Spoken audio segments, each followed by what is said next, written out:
Now estimation of carbon and hydrogen हम discuss करें यहाँ पे quantitative analysis. Quantitative analysis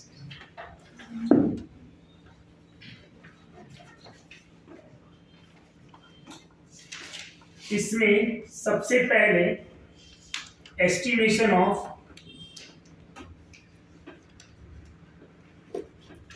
carbon and hydrogen, carbon hydrogen bye Liebig method, Liebig method.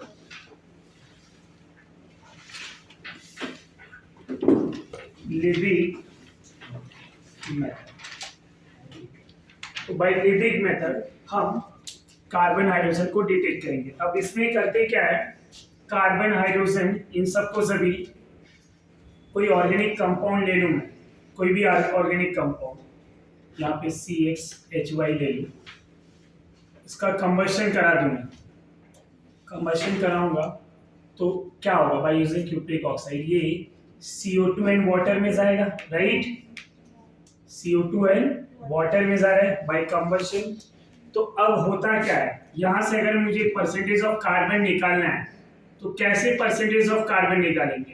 Carbon जो है CO2 में है, CO2 में कार्बन का मास कितना है 12, पूरे मॉलिक्यूल का मास कितना है 44। तो परसेंटेज ऑफ कार्बन के लिए 12 डिवाइड बाय 44 इनटू इसका वेट प्लस यहाँ पे ये जो ऑर्गेनिक कंपाउंड का वेट है, तो weight of CO2 divide by weight of organic into 100 तो परसेंटेज ऑफ कार्बन, परसेंटेज है तो इसलिए multiply by 100, right. Percentage of carbon equal to 12 divide by 44 into weight of CO2 divide by weight of organic into 100। ये समझ में आ रहा है आपको।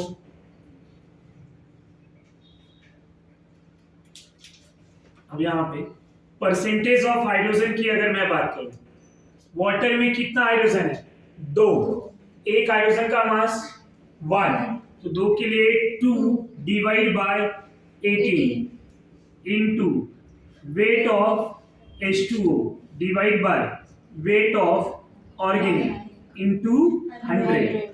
ये समझ में आ रहा है।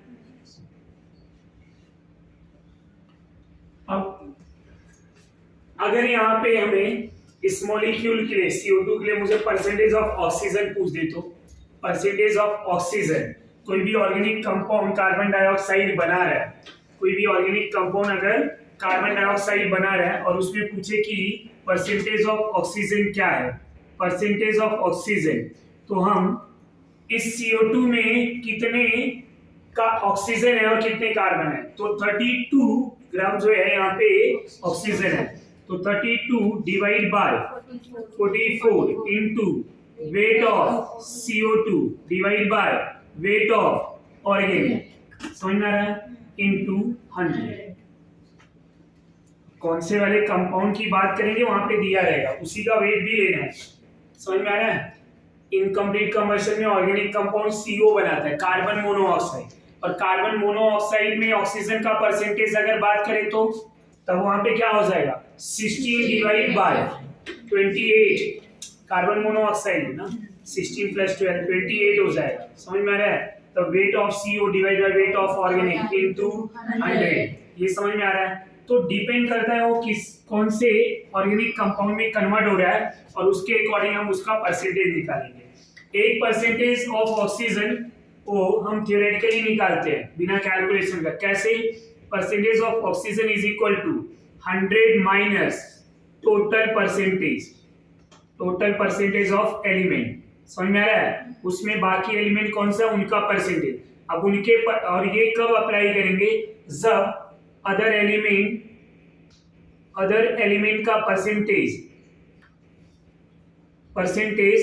लेस देन 100 होगा, समझ में आ रहा है, लेस देन 100 से कम होगा तो क्या करेंगे, इनका टोटल परसेंटेज 100 में से माइनस कर देंगे, जो रिमेनिंग परसेंटेज होगा वो क्या होगा, ऑक्सीजन का होगा। ये कैलकुलेशन समझा। ये किसके लिए है, carbon, hydrogen and oxygen. After this हम डिस्कस करेंगे अनदर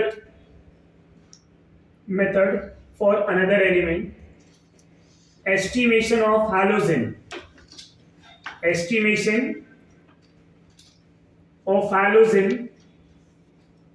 अब ये हेलोजन किससे कैलकुलेट किया जाता है? By Carius method. Carius method. अब कैरियस मेथड से आप हेलोजन कैसे कैलकुलेट करेंगे? जब कोई ऑर्गेनिक कंपाउंड होगा, ऑर्गेनिक कंपाउंड को हम जिसमें हेलोजन होगा, समझ में आ रहा है, AgNO3 से रिएक्ट कराएंगे. अब इस ऑर्गेनिक कंपाउंड में अगर मेरा हेलोजन है X माइनस, तो ये AgX में चला जाएगा. किस में जाएगा? AgX में.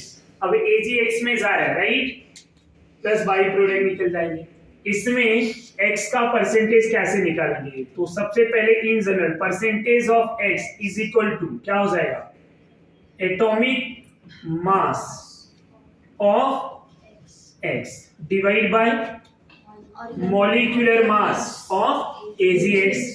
Molecular mass of AgX. यहां तक समझा? अब क्या करना है? Into weight of AgX divide by weight of organic compound into 100. अच्छा, पूरी कैलकुलेशन में अगर आप लॉजिक देखेंगे तो क्लियर है कि जिसमें भी हम बात करें, अब ये कंपाउंड यहाँ पे CO2 में 12 कार्बन की, उसका एटॉमिक मास कार्बन का डिवाइड बाय पूरा mass, weight of CO2 divide by weight of organic. वही लॉजिक यहाँ पे भी है.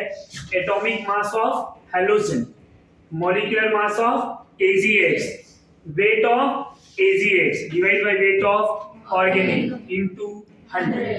समझ में आ रहा है? ये ऑर्गेनिक कहाँ पे, जो हमने यहाँ पे लिया हुआ, इसका वेट दिया रहेगा कि इतना ग्राम मिला हुआ है, राइट, और ये एटॉमिक मास है. अब अगर हमें यहाँ पे AgCl मिल रहा है, तब क्या करेंगे? अब यहाँ प्रोडक्ट में क्या क्या मिल सकता है आपको? X की जगह पे AgCl हो सकता है, AgBr हो सकता है, और AgI. अब तीनों का कैलकुलेशन अलग होगा ना. अब सबसे पहले हम यहाँ पे क्या कर सकते हैं? हम सबका एटॉमिक मास अगर बात करें तो Ag का एटॉमिक मास कितना होता है? 108. Cl का एटॉमिक मास कितना होता है? और Br का 80. आयोडीन दो होते हैं, 127 एंड 131. अब 127 की बात समझ में आ रहा है? तो ये एटॉमिक मास हो गया. तो हम मॉलिक्यूलर मास भी निकाल सकते हैं. किसका? AgCl का मॉलिक्यूलर मास कितना होगा? 108 प्लस 35.5 कितना हो जाएगा? 143. AgBr कितना हो जाएगा? 188. AgI 230. 127 प्लस 108 ना 235. डायरेक्टली यहाँ पे सब्स्टिट्यूट कर सकते हैं, आया ना. किसी एक का एग्जांपल ले लेता हूँ, कोई भी एक, जैसे परसेंटेज ऑफ Cl की बात करें या Br की बात करें, 35.5 divide by 143.5 into weight of AgCl divide by weight of organic into. ये समझ में आ गया आपको? यहाँ तक कोई doubt? Same for Br, same for iodine. ये आया हुआ क्वेश्चन है एंट्रेंस में. ये सब कैरियस मेथड यूज किया गया है और पूछा गया है. इसके बाद इसी में बाय यूजिंग दिस कैरियस मेथड हम सल्फर का भी एस्टिमेशन करते हैं. Estimation of sulphur.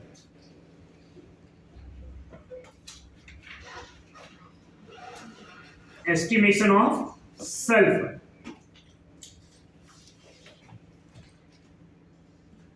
तो सल्फर का एस्टिमेशन जब आप करेंगे तो सल्फर सबसे पहले जो है ऑर्गेनिक कंपाउंड लेंगे, बेरियम क्लोराइड से ट्रीट करेंगे और उसको ऑक्सीडाइज करते हैं सल्फ्यूरिक एसिड से. तो जब सल्फ्यूरिक एसिड से हम ट्रीट करते हैं ना, तो barium sulphide converted into barium sulphate. तो यहाँ पे जब organic compound barium chloride and sulphuric acid ये सब ऐड करने पे फाइनली बेरियम जो है कन्वर्ट होता है किसमें? Barium sulphate. हमें हमेशा फाइनल कंपाउंड पे ध्यान देना है। अब बेरियम सल्फेट में कन्वर्ट हो रहा है, बेरियम सल्फेट में सल्फर कितना है 1, तो ये पूरा बेरियम सल्फेट का जो मास होता है वो 233 होता है, और सल्फर का मास कितना होगा, percentage of sulphur 32 divide by 233 into weight of barium sulphate divide by weight of organic into 100। ये समझ में आया? यहां तक कोई डाउट? तो ये समझ में आ रहा है? इसके बाद हम जो डिस्कस करेंगे परसेंटेज या estimation of phosphorus. Estimation of phosphorus. Phosphorus के एस्टिमेशन की अगर मैं बात करूं तो फॉर्मूला क्या होगा, ये कन्वर्ट किस में होते हैं? फॉस्फोरस सबसे पहले ऑर्गेनिक कंपाउंड को, आपको इसमें दो टेक्निक है। पहला टेक्निक का रिएक्शन हमने पढ़ा है सेम, बट फिर भी हम फॉस्फोरस के कंपाउंड को अगर पेरोक्साइड से रिएक्ट कराते हैं तो क्या बनता है,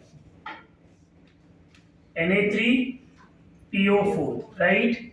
इसको अगर हमने रिएक्ट करा दिया HNO3 से, क्या मिलेगा, H3PO4, राइट। अब इस H3PO4 को हम अमोनियम मॉलिबेडेट और नाइट्रिक एसिड से रिएक्ट कराएं तो क्या मिलेगा, अमोनियम मॉलिबेडेट का फॉर्मूला प्लस ये प्रोडक्ट मिला, राइट। इसको मैं यहाँ पे लिखता हूँ। H3PO4 को अगर हमने 12 mole ammonium NH4 NH4 twice MOO4 plus 21 mole HNO3 ले लें, ये पूरा रिएक्टेंट में आएगा।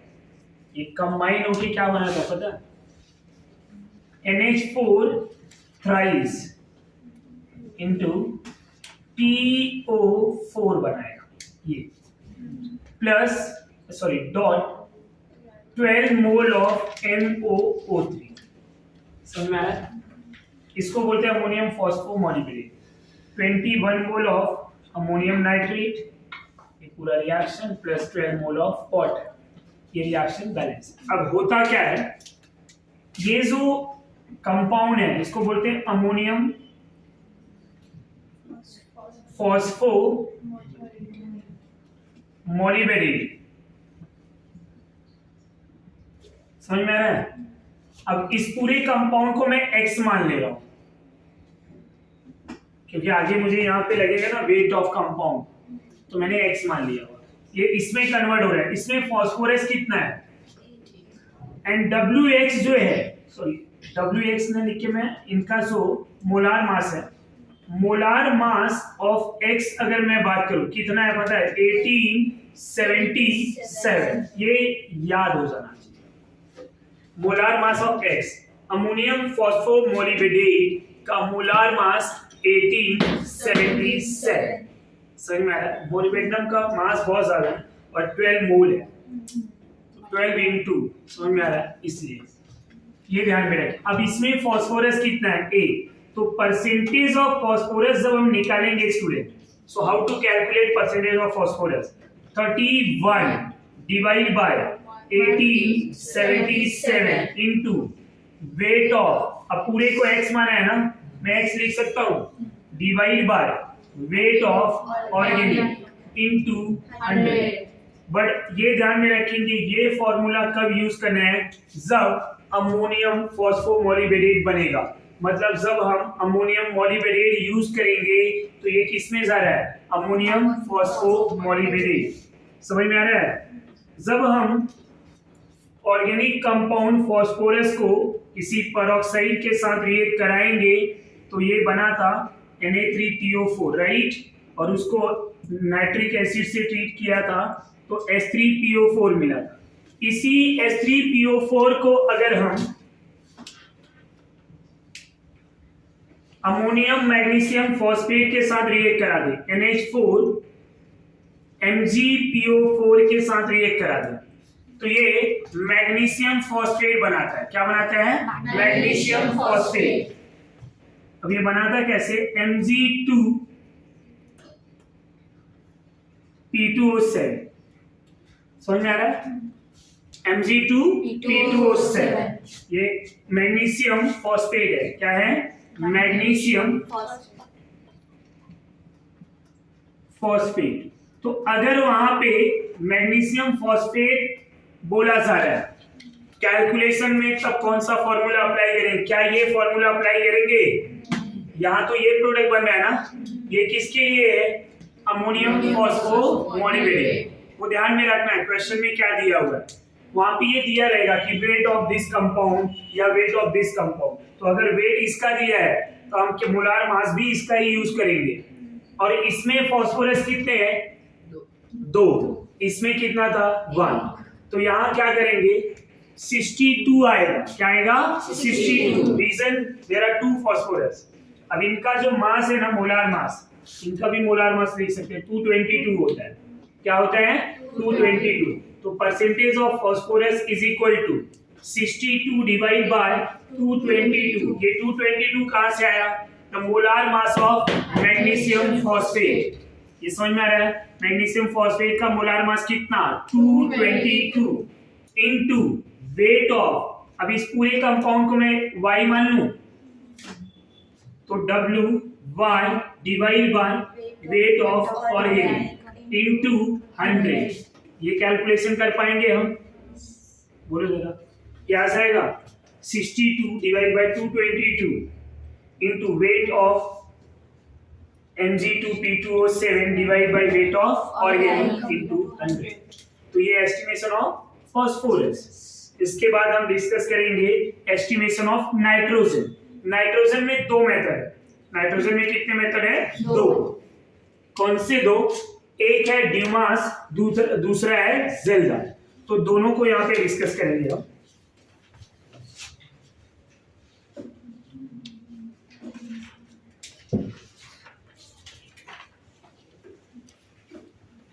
Estimation of nitrogen.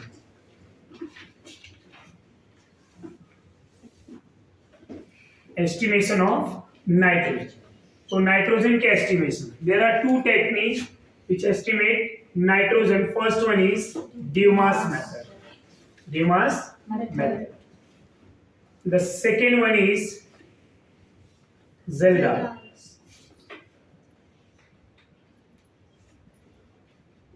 Zeldar method. Zeldar method. समझ में आ रहा है? Zeldar method. Dumas and जेल्दार। हम 1 by 1 डिस्कस करेंगे। सबसे पहले ड्यूमास की बात करेंगे।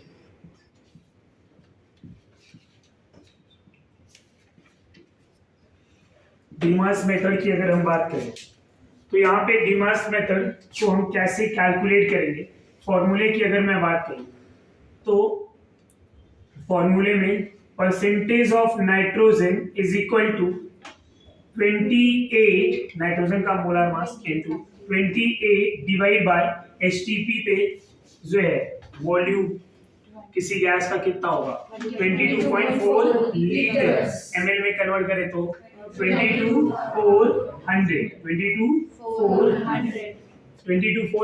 ml में कितना नाइट्रोजन होगा? 28 ग्राम।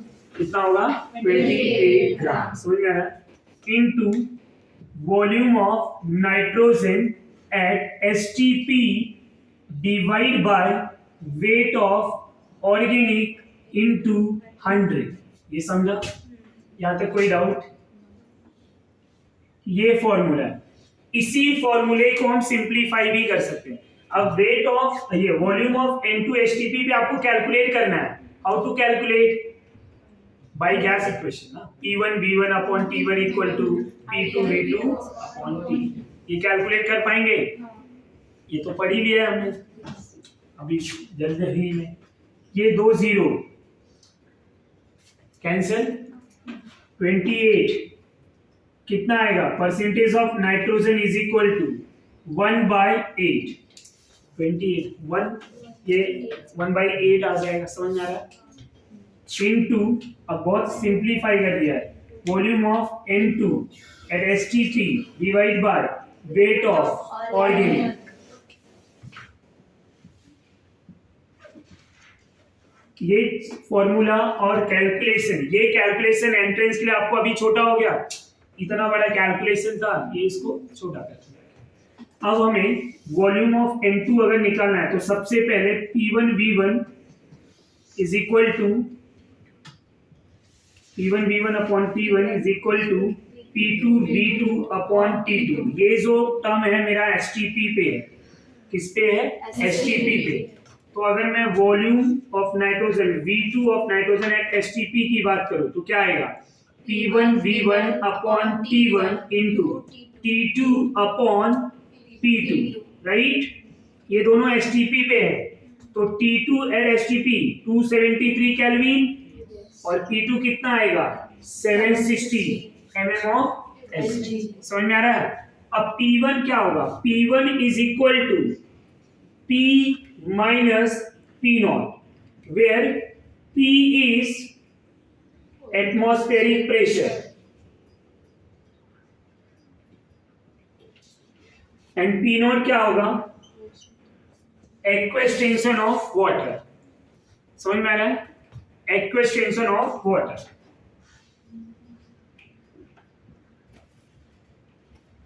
Aqueous tension of water। समझ में आ रहा है? तो यहां से अब ये टर्म दिया रहता है, P नॉट दिया रहेगा, एटमॉस्फेरिक प्रेशर दिया रहेगा, तो आप P1 निकाल पाएंगे? P1 is equal to P minus P naught. याद आएगा हमें? यहाँ तक कोई डाउट? ये ड्यूमास मेथड है। सबसे पहले आप क्या करेंगे? सबसे पहले V2 कैलकुलेट करेंगे। V2 मिल गया STP पे, आप वो वैल्यू यहाँ पे सब्स्टिट्यूट कर देंगे और 1/8 into V2 of nitrogen eight STP divide by weight of organic compound, यहां से आप परसेंटेज ऑफ नाइट्रोजन कैलकुलेट कर सकते हैं by using Dumas method. By using Dumas method. इतना। Now another method, second for nitrogen, Zelda।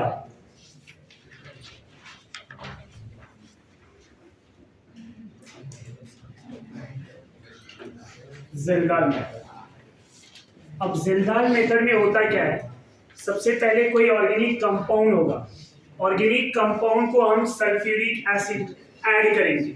जब organic compound में sulphuric acid add करेंगे तो अगर कार्बन हाइड्रोजन ये सब होगा तो बाय एडिंग सल्फ्यूरिक एसिड ये कार्बन जो है CO2 में जाएगा, हाइड्रोजन जो है वाटर में, राइट? और अगर नाइट्रोजन है तो nitrogen by adding sulphuric acid to form ammonium sulphate, ये अमोनियम सल्फेट बना। अब इस अमोनियम सल्फेट को जो है टाइट्रेट करते हैं, टाइट्रेशन करते हैं विथ NaOH। तो हम यहाँ पे NaOH के साथ जब इसको टाइट्रेट करेंगे तो हमें अमोनिया गैस मिलेगा। क्या मिलेगा? Ammonia gas plus Na2SO4। क्या मिलेगा? Na2SO4। अब ये जो अमोनिया गैस है, इस अमोनिया गैस को हम न्यूट्रलाइज करेंगे बाय यूजिंग सल्फ्यूरिक एसिड। तो यहाँ पे क्या मिल जाएगा? Ammonium sulphate. क्या मिलेगा? Ammonium sulphate. समझ में आ रहा है? एक अमोनिया का मास 17 ग्राम होता है और इस 17 ग्राम में नाइट्रोजन कितने होते हैं? 14 ग्राम। कितने होंगे? 14 ग्राम। समझ में आ रहा है आपको? अब इसको कैलकुलेट कैसे करेंगे?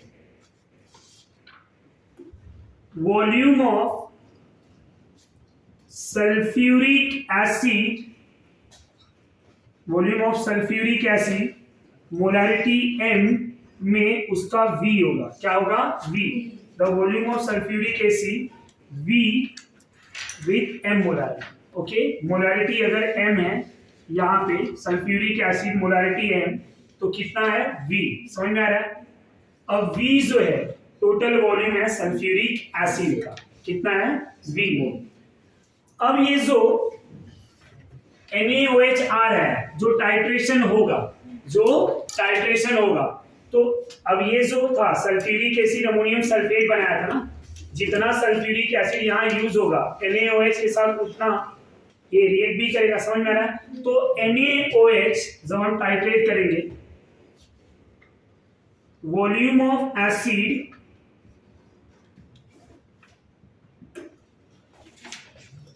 used with NaOH, or you can say titrate against NaOH, कितना हो जाएगा यहाँ पे V1, क्या हो जाएगा V1, समझ में आ रहा है कितना V1। यहाँ तक कोई डाउट? मोलारिटी सेम रहेगा M, मोलारिटी क्या रहेगा M, समझ में आ रहा है यहाँ पे कोई डाउट? अनयूज्ड वॉल्यूम की बात करूं, अनयूज्ड वॉल्यूम ऑफ एसिड कितना होगा V माइनस V1, समझ में आ रहा है V माइनस V1।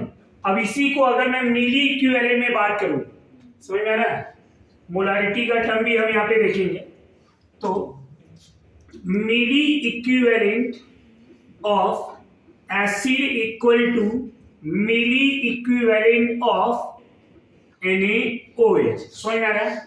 अब एसिड का मिली इक्विवेलेंट क्या होगा यहाँ पे, क्योंकि अनयूज के लिए ये क्या है V1 है, ये V माइनस V1 है, समझ में आ रहा है आपको। तो यहाँ पे होगा क्या, milli equivalent of acid, molarity into valency factor into V, ये मिली इक्विवेलेंट का फॉर्मूला।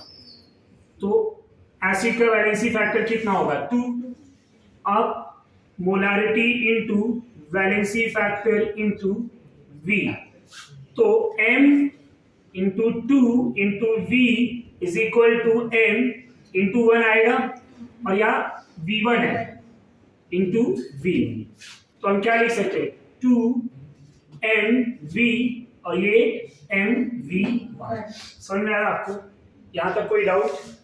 तो इसका जो वॉल्यूम है NaOH का MV1 इक्वल टू 2MV।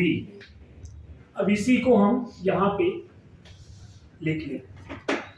अब यहीं पे एक और फॉर्मूला, एक पॉइंट पहले लिखेंगे कि 1 मोलार सॉल्यूशन में 17 ग्राम अमोनिया होगा। मोलारिटी की बात कर रहे हैं हम, यहाँ मोलार में है ना, मोलारिटी 1 मोल मतलब क्या होता है, मोलारिटी का फॉर्मूला क्या होता है, number of moles dissolve in 1 litre solution, समझ में आ रहा है। तो 1 लीटर मतलब 1000 ml, तो 1 मोलार सॉल्यूशन मतलब 70, देयरफॉर क्या होगा 17 ग्राम इन 1000 ml। 17 ग्राम जो अमोनिया है कितने में है 1000 ml या 1 लीटर, समझ में आ रहा है। अब इसी को नाइट्रोजन के टर्म में लिखूं तो 14 ग्राम नाइट्रोजन इन 1000 ml, क्योंकि अमोनिया में 17 ग्राम अमोनिया इन 1000 ml ना, तो अमोनिया में कितना ग्राम नाइट्रोजन है 14 है, ये समझ में आ रहा है आपको? यहाँ तक कोई डाउट?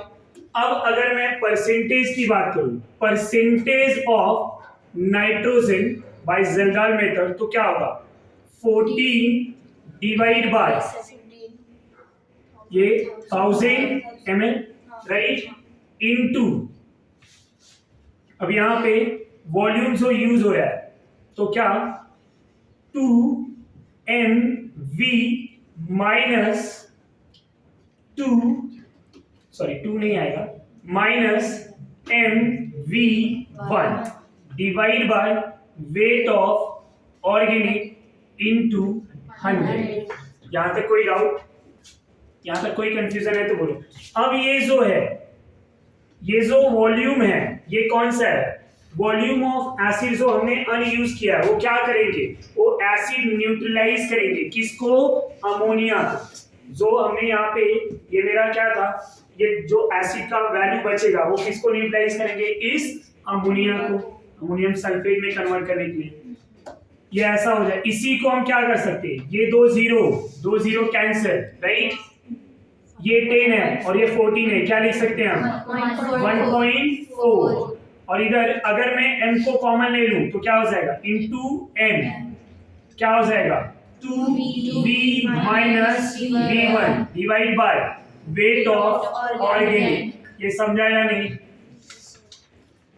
अब आपके बुक में ऐसा दिया रहेगा 2m बाहर ले लेते हैं, 2m अगर बाहर ले लेंगे तो क्या हो जाएगा, तो v माइनस v1 बाई 2। समझ में आ रहा है। अच्छा एक बात और, यहाँ पे NaOH यूज किया है ना, NaOH की वैलेंसी फैक्टर 1 होता है। अगर यहीं पे titration against barium hydroxide calcium hydroxide ले रहे तो बेरियम हाइड्रोक्साइड में वैलेंसी फैक्टर 2, कैल्शियम हाइड्रोक्साइड की वैलेंसी फैक्टर 2, तब यहाँ क्या हो जाएगा 2, तब क्या होगा 2v माइनस 2v1।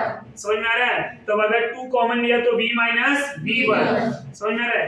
अब यही फॉर्मूला अभी के लिए अगर मैं NaOH की बात करूं तो यही फॉर्मूला एनसीईआरटी में इस तरह से दिया है 2m right, v minus v1 by 2 divide by weight of organic. ये समझ में आ रहा है या नहीं। अब ये कैसे हुआ ये समझा आपको, यहाँ तक कोई डाउट कोई कंफ्यूजन आपका समझ में आ रहा है। तो ये ऐसे भी लिख सकते हैं, बट मेरा क्वेश्चन ये है स्टूडेंट कि अगर NaOH की जगह पे हमने NaOH की जगह पे कैल्शियम हाइड्रोक्साइड बेरियम हाइड्रोक्साइड ये सब लिया तो तब ये सेम क्या हो जाएगा, ये 2m रहेगा बट v माइनस v1 ये 2 नहीं रहेगा। अब यहाँ पे इसी को हम ऐसे भी लिख सकते हैं। अब ये जो वैल्यू है वो क्या है आपको पता है, ये volume of acid which neutralize ammonia. समझ में आ रहा है, जो इसको न्यूट्रलाइज कराया हुआ है। तो इसी को तो मैं ऐसे भी लिख सकता हूँ, इसी फॉर्मूले को आप इस तरह से लिख सकते हैं, percentage of nitrogen 1.4 into milli equivalent of acid which neutralize ammonia. समझ में आ रहा है आपको, यही वही वॉल्यूम है divide by weight of organic. समझ में आ रहा है आपको। अब ये मिली इक्विवेलेंट ऑफ एसिड कैसे निकालेंगे वो समझ में आ रहा है या नहीं। कैसे, अगर एनसीईआरटी का जो प्रॉब्लम है उसमें ना डायरेक्टली अगर ऐसा दे दिया कि इतना मोल एसिड को न्यूट्रलाइज कर रहा है अमोनिया को, मतलब अगर वहां ये मोल दिया है तो डायरेक्टली मुझे ये करने की जरूरत नहीं, मिली इक्विवेलेंट का वैल्यू रखेंगे 1.4 से मल्टीप्लाई और divide by weight of organic, directly हम कैलकुलेट कर सकते हैं। ये समझ में आ रहा है या नहीं। तो how to calculate percentage of nitrogen by Kjeldahl method, एक तो ये टेक्निक अप्लाई कर सकते हैं, दूसरा कौन सा, आप यहां से directly 1.4 into milli equivalent of acid which neutralize ammonia. अच्छा ये जो हमने यहाँ पे लिखा हुआ है ये जो होता है नॉर्मेलिटी होता है, क्या होता है नॉर्मेलिटी। तो आप नॉर्मेलिटी वाला फॉर्मूला जो पढ़ा हुआ है उससे भी यूज कर सकते हैं। समझ में आ रहा है आपको। मोलारिटी इनटू वैलेंसी फैक्टर क्या होता है नॉर्मेलिटी। समझ में आ रहा है आपको, उसको मिली इक्विवेलेंट। यहाँ तक कोई डाउट कोई कंफ्यूजन है आपका।